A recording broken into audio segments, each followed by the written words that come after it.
Ven aquí, siéntate. Sé que no estás a gusto con lo acontecido últimamente. Yo tampoco lo estoy. Pobre viejo que nos dejó tristemente hace unas pocas horas, producto de la falta de sangre que se derramó de esa herida. Lo conocías bien, ¿no? Edmundo Carver te acogió en su seno cuando eras apenas un niño. Me dijeron que fue hace 15 años.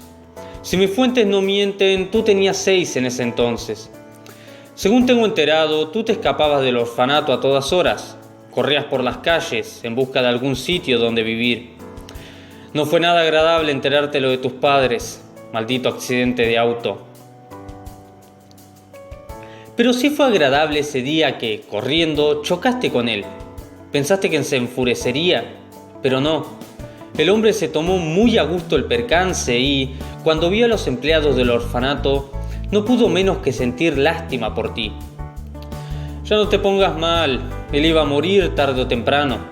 Estaba viejo a estas alturas y muy enfermo también. ¿Cuál de todas las enfermedades que él padecía te resultó la peor? Pienso, dados los hechos, que habrá sido su artritis. ¿Tan horrible era verlo así? ¿Tanto se te desgarraba el alma viendo cómo el pobre viejo luchaba contra sus propios huesos? ¿Tantas veces rogaste por hacer algo para ayudarlo? Desconozco si tus intenciones fueron buenas o no, pero lo que sí tengo claro es que hace unas horas ocurrió un homicidio y no se puede pasar por alto. Las evidencias son claras. ¿Qué dices? ¿Confiesas? Me alegra profundamente oír eso. Puedo notar que cooperas. Quisiera decir eso de todos a los que entrevisto cuando ocurre un caso como este. Muchos son crueles, se toman las cosas a la defensiva, insultan, atacan. Da lo mismo si son culpables o inocentes. El simple hecho de estar sentados en la misma silla que ahora ocupas ya les hace creer que automáticamente vamos a encerrarlos de por vida. Pero volvamos a lo nuestro. El viejo Carver. Sí, yo también lo apreciaba. Todos en este lado de la ciudad lo conocíamos. Era un hombre de muy entrada edad que vivía en una gran casona del lado este de la ciudad. Sé que no tenía hijos y que se divorció 4 veces. ¿Te cuento algo curioso? Apenas se supo lo que ocurrió, ya 2 de sus 4 ex esposas se han contactado conmigo y con el abogado del difunto Carver. Quieren ver si pueden sacar algo de la herencia, y más ahora que se sabe que su único heredero, es decir tú, va a ir a prisión por lo que hizo. Me divierte a la vez que me entristece, pero no me extraña. Si había algo en lo que Carver no era bueno era en elegir mujeres, pero no lo culpo. Un hombre de gran categoría social y económica como lo era él debía de atraer a muchísimas mujeres tan bellas como peligrosas. Creo que viéndolo por ese lado, el hecho de que fuera estéril fue una suerte para él. Conociendo a esas desgraciadas, no me extrañaría que muchas hubieran tenido hijos con él para luego usarlos como objeto de chantaje. ¿Qué te pasa? Te noto muy nervioso. ¿Quieres algo de beber? ¿Agua podría ser? ¿No? Bien. Ok, ahora que ya estamos más calmados, voy a relatarte los acontecimientos y quiero que me desmientas y confirmes los hechos. ¿Sí? Perfecto. Se dice que la primera vez que te preocupaste por Carver fue cuando lo viste caer desmayado frente a tus ojos, producto de un leve infarto. Tu preocupación fue enorme y te la pasaste en el hospital toda la noche hasta que te dijeron que Carver estaba fuera de peligro y que le darían el alta luego de un breve descanso en el hospital. También tengo entendido que, a estas alturas, el hombre empezó a requerir ciertos cuidados especiales, ya que, con el tiempo, comenzó a ser cada vez más dependiente de las personas debido a su edad. Había que cambiarlo como un bebé, había que alimentarlo y había que compadecerlo. Uno nunca imaginaría que una persona dueña de una de las mejores fábricas textiles de la provincia llegaría a ese punto. Cuando se me viene a la memoria Edmundo Carver, me cuesta horrores creer que ese hombre tan activo, atento, trabajador incansable y excelente para las ventas y los negocios, que dormía poco y siempre estaba en un estado de constante superación, terminaría su último año de vida postrado en una silla de ruedas, incapaz a esta altura de moverse y hablar con naturalidad.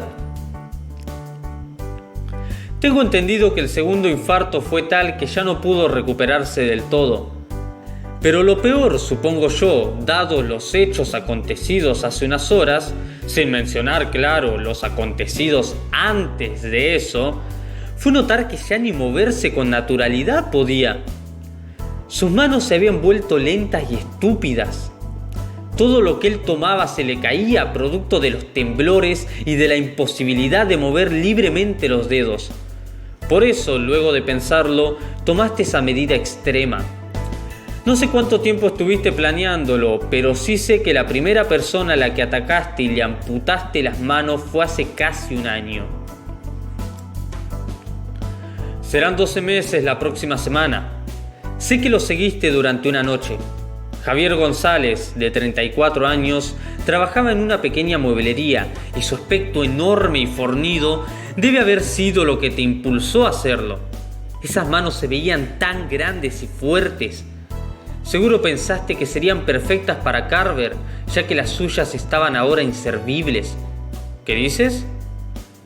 ¿Dices que lo que te impulsó a hacer tu primer trabajo fue ver al viejo Carver llorar una noche, cuando su sopa caliente se le cayó de las manos y él, pese a no ser del todo consciente de su alrededor, entendió que su cuerpo estaba a estas alturas estropeado por la enfermedad y la vejez, y fue por eso que te decidiste a ayudarlo? Bien, gracias por contarlo. Ahora empiezo a atar cabos sueltos. Entonces fue por eso que una noche, cuando González salió de su trabajo, lo seguiste y lo interceptaste en una calle que estaba desierta a esas horas. Lo que me sorprende es pensar cómo pudiste hacer semejante proeza de atacar a Javier González y cortarle las manos cuando él era enorme y todo de un cuerpo promedio. Supongo que lo atacaste por la espalda y que luego, al caer, fuiste lo más rápido posible y escapaste con tu botín. ¿Fue así? Bien, estamos progresando. Pero también sé que esas manos no iban a servir. Te diste cuenta al examinar las manos de Carver, quien a esas alturas ya era poco consciente de su alrededor y no preguntaba ni oponía resistencia alguna. Y eso, alimentando tu frustración por no poder ayudar al pobre viejo, fue lo que te impulsó a buscar otra persona. Esta vez fue Jacinto Adelman, un pobre viejo, aunque no tan viejo como Carver, a quien le gustaba contar historias en los bares. Seguro pensaste que sus manos, algo ancianas, pequeñas pero también capaces de movilidad, serían útiles para el viejo Carver. Eso pasó hace 4 meses. El viejo no fue problema. Ya empezábamos a sospechar de ti en la jefatura de policía cuando los testigos nos contaron que te vieron esa noche sentado junto a él y embriagándose juntos. El pobre Adelman te contaba sus historias mientras ambos bebían y tú te fuiste primero, seguido de él. Al viejo lo encontraron a 3 cuadras del bar, tirado en un enorme contenedor de basura y con ambas manos cercenadas. Sentí una profunda lástima. Pero sé que esas manos tampoco te sirvieron, y la desesperación fue tanta que hoy, por la tarde, ocurrió el evento. Viste que ambas manos de Carver, la peor pesadilla y tortura en el viejo, estaban cada vez peores y, producto de la desesperación, al ver que ni las manos de un hombre joven y viril y ni las manos de un hombre mayor te servirían, no lo soportaste más e hiciste lo que hiciste. Le cortaste ambas manos al pobre Carver. Supongo que el pobre anciano nunca supo del todo qué pasó. Tal vez gimió de miedo al verte con ese cuchillo de carnicero y trató de oponer resistencia, pero fue inútil.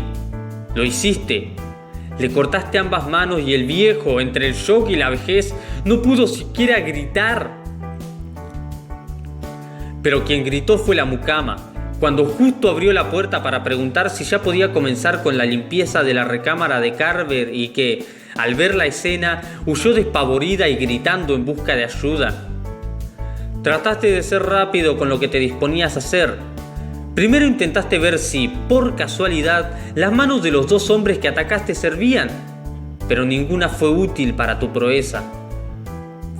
Por eso, Cuando empezaste a hacer lo que estabas haciendo, llegamos nosotros y te detuvimos. Tristemente el pobre Carver ya estaba muerto, producto del desangramiento. Y tuvimos que traerte aquí a la jefatura mientras un médico te atendía con suma urgencia y toda la chusma se aglomeraba en la entrada a la gran casa del viejo. Las especulaciones surgieron, los interesados, como la prensa y las ex mujeres de Carver, hicieron acto de presencia y ahora aquí estamos.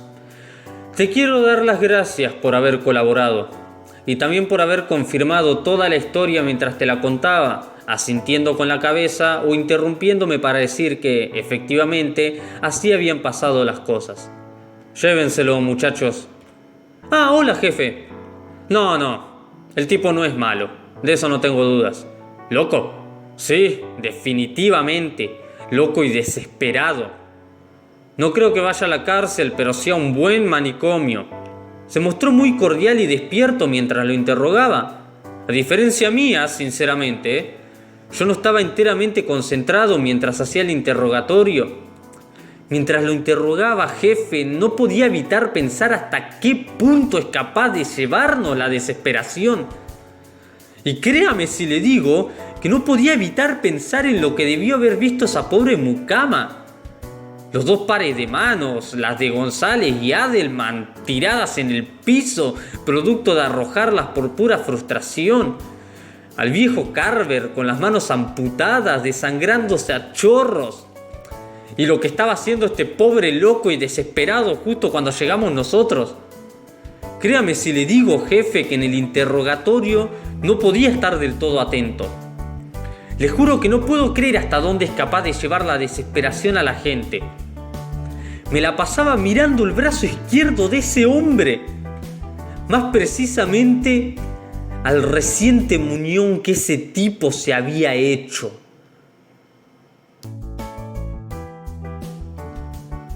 Si disfrutaste de este cuento, te invito cordialmente a que te suscribas a este canal para seguir recibiendo más contenido. También podés escuchar cualquiera de los otros relatos o alguna de mis canciones. Sentite libre de dejar tu opinión en la caja de comentarios y que sea un hasta que nos volvamos a ver.